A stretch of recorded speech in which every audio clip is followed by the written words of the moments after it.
Guys, welcome back to the channel, and in today's video we're going to be talking about the New Mutants. So this movie is really going through a very bad phase, and it will most likely finish with that phase. So first of all, this movie costs not that much. When you compare it to the other X-Men movies, it's not that expensive, but at the end of the day it has a lot of disadvantages which will not work out for the movie. Advantages, just a couple. Now let's just talk about the good and the bad parts, okay? The bad parts first. First of all, it's from the X-Men franchise and nobody cares about X-Men anymore. Like back in the day they used to, but after Dark Phoenix everyone was like, I'm done with this series once and for all. Dark Phoenix was a massive disappointment. Everybody didn't like it, and not to mention that was a part of the main story, and this is like a spin-off. So if people were done with the main story, you'd think they would care for a spin-off. And not to mention, second fact is that there are no massive stars to lead the movie. Now you're like gonna be, wait, we got Macy Williams, we got Anya Taylor-Joy, but then again, they have very conservative fan base. Not to mention that half of Macy Williams fans are gonna be the ones that don't even leave their houses. They're gonna just watch the movie when it drops on Netflix.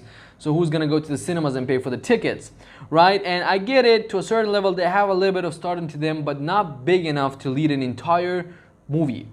That not big enough for that. They could work out as side characters, side actors, but to lead a movie for them, that's not really possible.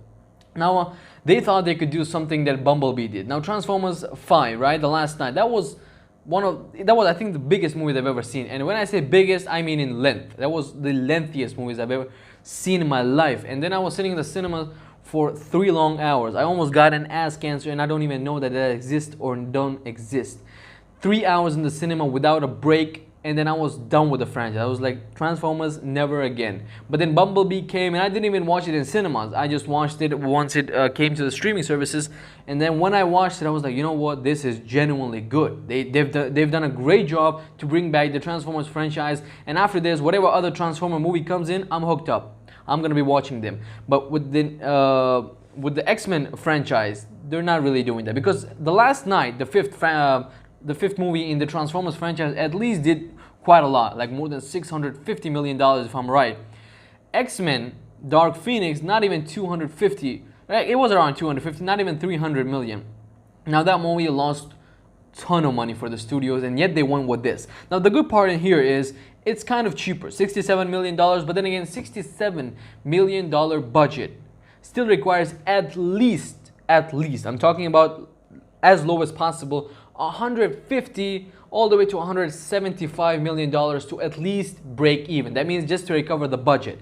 Some of you will be like, why so much? Because we don't even know the exact production and advertisement budget of the movie. This is just the production budget, 67.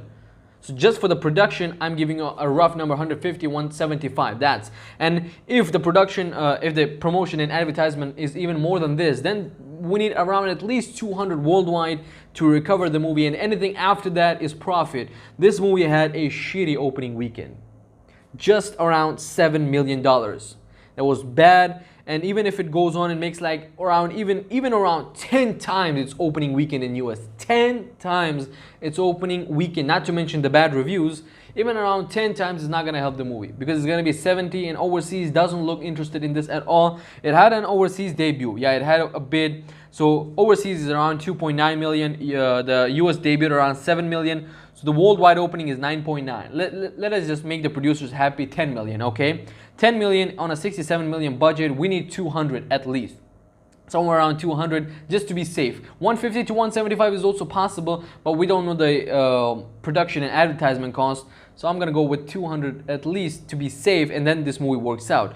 With these bad reviews, a lot of people not liking it, and not to mention right now not many cinemas are open out there, and the cases of coronavirus, the COVID-19, is rising again and again. So cinemas are kind of closing and opening, reopening, and a lot of stuff is going on. So this movie is gonna be in a massive trouble, and for me, I'm just gonna declare the fact this will not work. I haven't seen the movie. This could be a good movie for me, and I kind of like the trailer with the horror aspect into the franchise, but then reviews are bad and it's not working. Sometimes there are some genuinely good movies that just don't work in the box office, and then sometimes there are just genuinely bad movies that work out on the cinema. So I think it's neither of the cases. It's just a bad movie that is not working out. At the end of the day, I think this will pretty much put a nail in the coffin for the X-Men franchise to just end here. Maybe the next reboot is going to take around 10 to 15 years and they should be extremely careful with it. But this is not going to work out. The opening weekend is too bad. Just $10 million. They need to do 20 times for that. The only hope, by the way, is China. The only hope. And that also gives only $25 million back. That means if it earns $100 million in China, you only get $25 million back. That won't do a lot. It would do a little bit, but not a lot.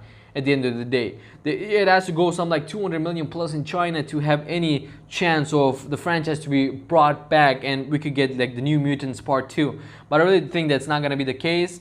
But at the end of the day, we should at least appreciate their effort, and maybe I'm going to watch the movie later on and give a review if you guys are interested on that. And I'm going to be starting a new series where I'm going to be talking about all the new movie releases and will they work out or will they not work out in the box office, how much they need, how much are they going to be making. I mean, in this case, this movie will be lucky to hit 100 million. Lucky, and that's not enough, not even close. So lucky to make 100 million, just 100. Because not to mention that Unhinged is also staying strong at the box office. Russell Crowe movie, so that's going to be massive competition because at least that has better reviews than this movie. So yeah, competition is also there. At the end of the day, good try but didn't work out. And if you guys are interested for any other movie reviews, financial review, box office and stuff like that, all you gotta do is subscribe to the channel, comment in the comment section down below which other upcoming movie I should be talking about, box office of any country, financial reviews, budget, anything like that. All you gotta do, as I said, comment, subscribe, and see you guys next time.